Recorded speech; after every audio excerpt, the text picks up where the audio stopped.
Welcome back in today. Of course, I am remote, but we are going to be covering the topic of John Deaton's second debate with Senator Warren. We're going to break it all down for you guys today. It's an important one. There's some really hot clips here. You don't want to miss it. Stay tuned. My name is Paul Barron. Welcome back into Tech Path. I do want to thank our sponsor today, and that is iTrust Capital.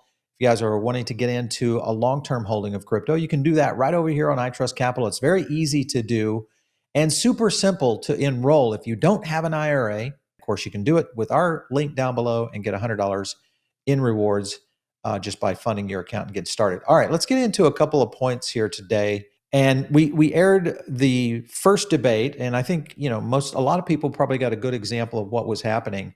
But I think this debate is one that everybody has been waiting for. And if you guys didn't check out that video, go back over here. You can catch it right there. It's still on our new video and live streams right there.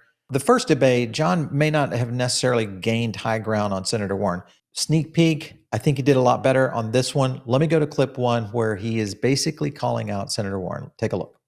She's talks about trust, yet she's proven to be corrupt in Washington. Senator, are you going to address the fact that she sits on the banking committee and Gary Gensler, who she's supposed to oversee and keep responsible, hold him accountable, she gave him not only the questions, but the answers to what she was going to say. She said, here, I'm going to ask you these questions under oath, and I want you to give these answers, okay? And then he did it. And then Senator Warren gets on TV and says, don't take my word for it. Gary Gensler said it. When she's the one that told him. That is corruption to its core. And I could convict Senator Warren like that on this. And I hope she addresses that, because, Senator, you were a law professor, and I'm going to ask you, when you give the student the exam and the answers and then give that student an A, would that professor get fired?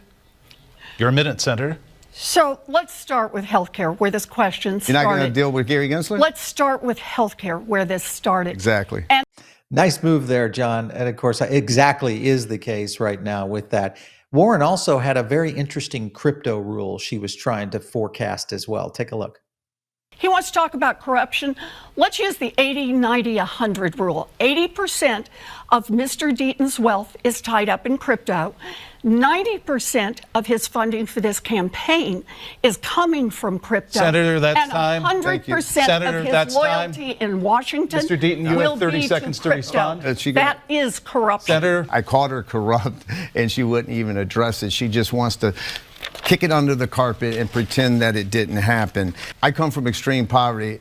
I made all my money that I made it before I went to Washington. What people are sick of are people like you going to Washington, D.C. broke and then coming back 10 years later and being multi-millionaires. And so I don't think you should ever condemn anyone in the private sector who came from poverty and food stamps to make it be successful. So that's a good point, too, because I think a lot of times these politicians, unfortunately, are in a position where they kind of forget where they are. And I think America sees it in a completely different light. So I'm in agreement with, of course, John Deaton there. Warren also goes into his past record around charities. Here's what he had to say. In your book, you said, quote, "Although I lied to the cops, I wasn't under oath, and I would never testify against my sister for something she didn't do." My question is, what should the public make of your willingness to break rules, and in this specific case, lie to law enforcement? Why should people trust you? My sister was OD'd twice. She was flatlined twice. I had a decision. Do I save my sister's life? And I chose that decision to save her life. And my sister texted me that I saved her life. "Tina, how are you? I know you're watching." She texted me, "John, I'm proud of you. You did a good job in the first debate. I'm the American dream. I know what it's like to struggle. And I will work for everyone that's watching this right now. I would dedicate my life to make your life better." Time, Senator Warren. I appreciate that John Deaton grew up in a really poor family. What do you take away from that? I think we know the story. He takes care of himself first. Take a look at his tax returns. Worth what? Tens of millions of dollars, maybe $100 million. And he couldn't find more than $56 to give to charity across 2 years. When you say I didn't donate, I won a Lawyer of the Year award, Mr. Deaton, Consumer that's time. Advocate of the Year, Mr. Freedom Deaton, of thank you. Defender award because I Mr. did all Deaton, that thank work you very pro much. bono. We need to That's move called on. pro bono work, Wait. something you didn't Senator, do. He Mr. did Deaton, pro bono we need work to move for on. Crypto? Are you kidding For me token that holders, counts as a small-time charitable contribution? investors that you abandoned, Senator Warren, Mr. Deaton, we need to move along here. Man, this was a slugfest. I love it when they go head to head with these politicians that are career politicians. They need fighters like Deaton. I'm on his side on this one. She goes into the Chevron doctrine. You guys know what I'm talking about with the Chevron deference, and that's all about government overreach. And we talk about this a lot. That has been overturned. And here's what Warren had to say. Why do you think these two rulings are so dangerous? The Chevron doctrine, a little bit down in the weeds here, but the basic notion is that our agencies need to be able to do their work. So, for example, the Environmental Protection Agency needs to be able to set clean air standards. The Department of Education, Department of Transportation. Notice the agency that Senator Warren didn't bring up was the Securities Exchange Commission. I literally looked her in the face and respectfully said that she's corrupt. She had Gary Gensler, who oversees the Securities Exchange Commission, the chairman. She's supposed to hold him accountable. So what she did is, because she had a specific agenda in mind, she said, and this is proven by FOIA request, that here are my questions I'm going to ask you to an upcoming hearing under oath, and here's what I want you to say. And then she asked those exact questions, and he gave those exact answers, and they're not truthful. Then Senator Warren goes on CNBC and other stations and says, hey, don't take my word for it. Take the word of the regulator, the expert who's Gary Gensler, who taught at MIT. They were her words. She told him what to say. And Chevron ended that. It ended the regulatory capture from senators that are like Senator Warren, who don't care about the truth, but only care about a specific agenda. She is absolutely guilty of that. And it may seem harsh for me to say it, but it's the truth. And she didn't even respond to it. Maybe now she'll explain to America why that's not corruption. Senator Warren, you got a minute, and then we go back to you, Mr. Deaton, for a minute. So, Mr. Deaton is just spinning this whole fantasy story. Nobody said anything that was untruthful, and Mr. Deaton has no evidence of that. Yeah, well, I don't know about that. There might be a little bit of evidence out there. Sometimes these things just come back and bite you in the butt. Take a look. Quote, let me know if it's looking like the chair has any issue with the framing of the questions. Definitely don't want to put him in a tough spot. Senator Warren asked almost verbatim from the email. Chair Gensler, advocates say crypto markets are all about financial inclusion, but the people who are most economically vulnerable are the ones who are most likely to have to withdraw their money the fastest when the market drops. Does this sound like the path to financial inclusion to you? Oh, man, the burn. I can feel it coming out of the swamp right now. It's just burning. Well, we got a little bit more.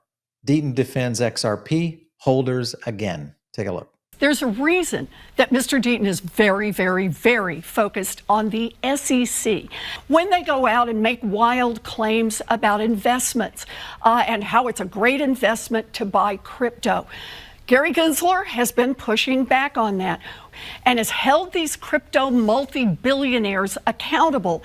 But when we've got the guy who follows the 80, 90, 100 rule, it means that we're not going to have somebody who's going to support the SEC in trying to do their job. I sued the United States government because they hurt small-time investors. And you want to know, it went viral. 75,000 individual token holders, not billionaires, people that have $5,000 invested, okay, $2,000 invested. They joined me. 627 of them here live in Massachusetts. I said that XRP token was legal. The SEC said it wasn't, and Judge Annalisa Torres, who was appointed by Barack Obama, agreed with me, cited my work, cited the affidavits that I submitted to the court, and ruled in my favor and said Deaton is right, and it gave relief to these individual token holders. So a couple of points here, and we've covered this, I think, extensively, maybe more than any other channel out there in terms of what's happening in DC. And the whole idea of these misconceptions of connecting big crypto to the only crypto, when in reality, John is exactly right.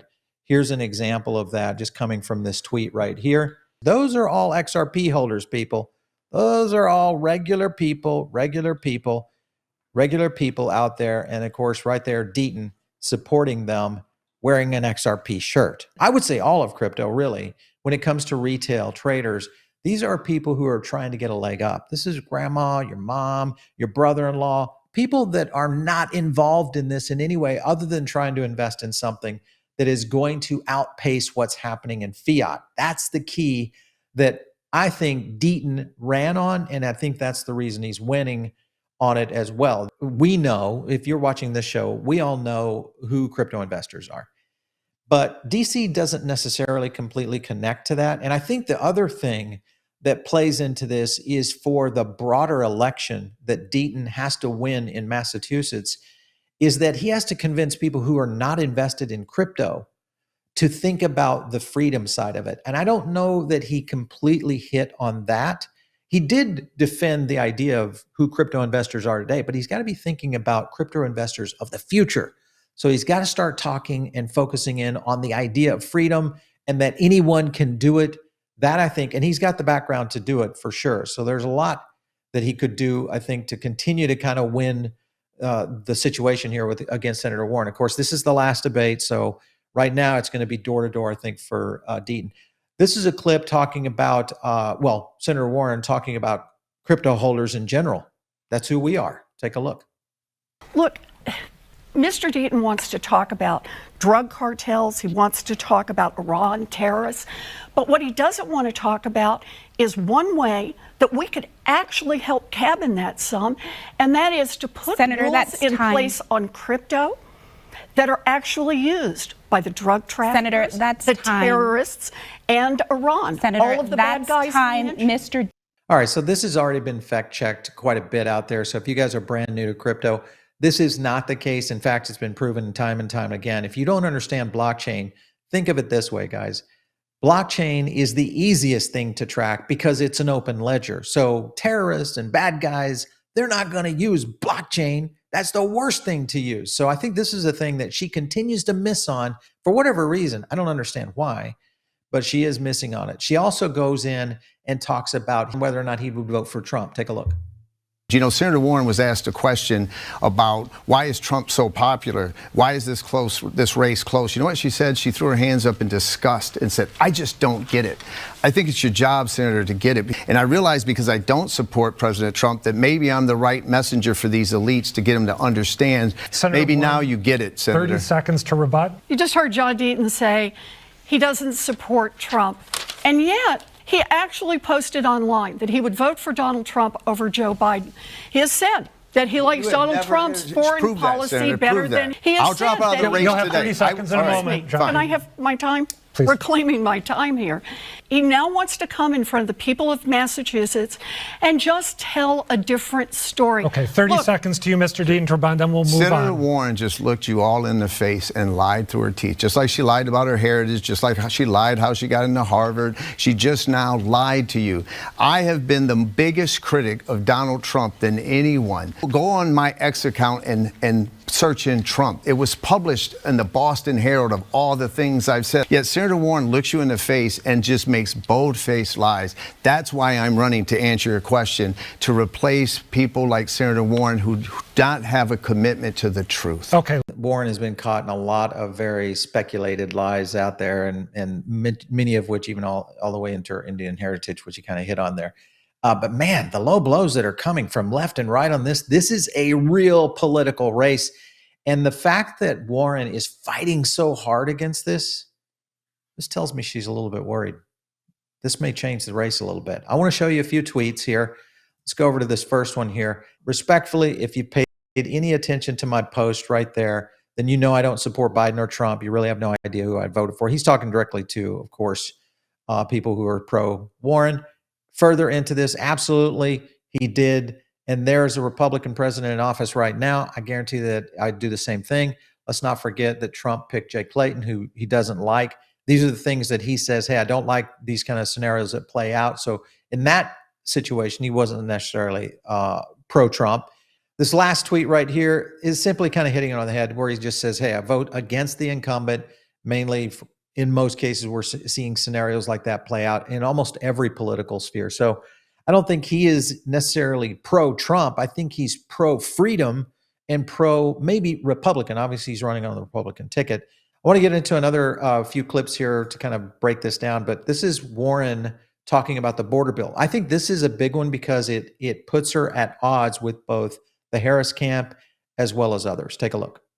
More than a fifth of likely voters here in Massachusetts do blame Congress for the state's emergency shelter system being put under strain.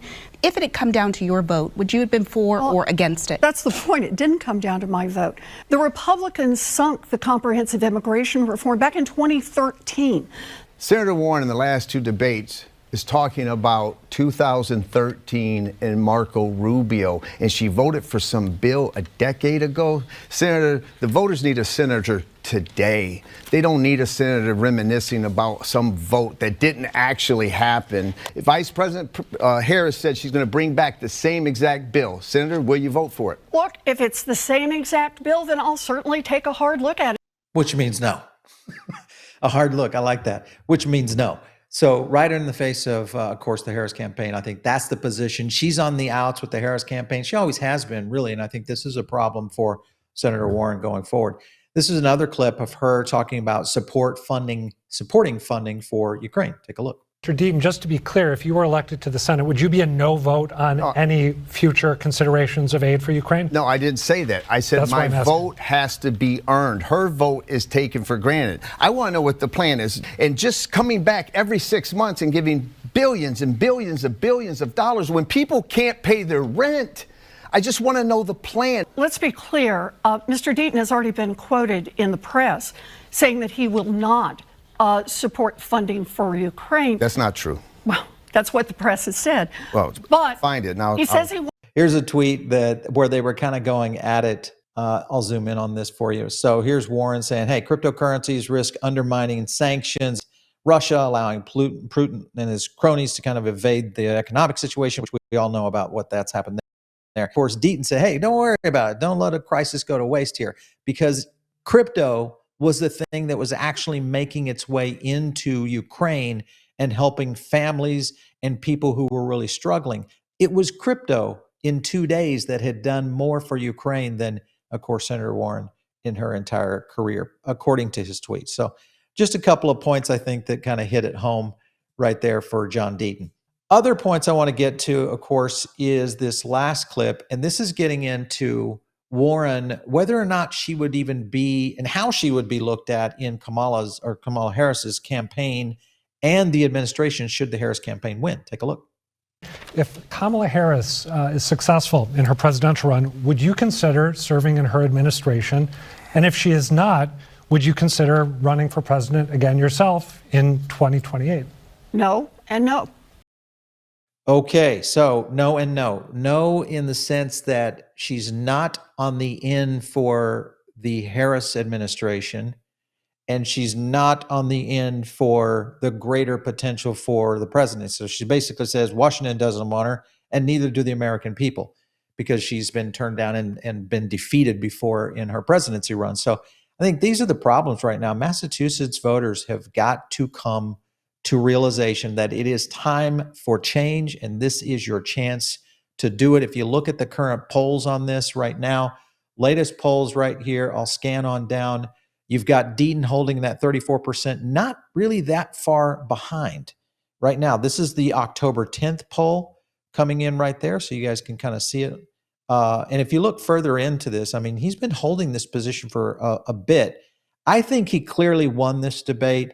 The thing that is concerning to me is that this debate, when it went live, they didn't have any audio going on it, so they kind of screwed it up. And a lot of people, I don't think, saw it. So for those of you, if you're not sharing this video right now and you're in crypto and you're watching our show, what are you doing? Not only is this a vote for for Warren in Massachusetts, this is a vote for crypto as a whole, because who is the head of the anti-crypto army? I don't even think I need to say the name. You guys, if you're not subscribed to the show, make sure and do that. All you have to do is click on the link down below. You're going to be in the Diamond Circle, which is our own private group where we spread a lot of additional content and more stuff out there as a community. And of course, if you guys want to catch me out there on X, It's at Paul Barron. We'll catch you next time right here on TechBath.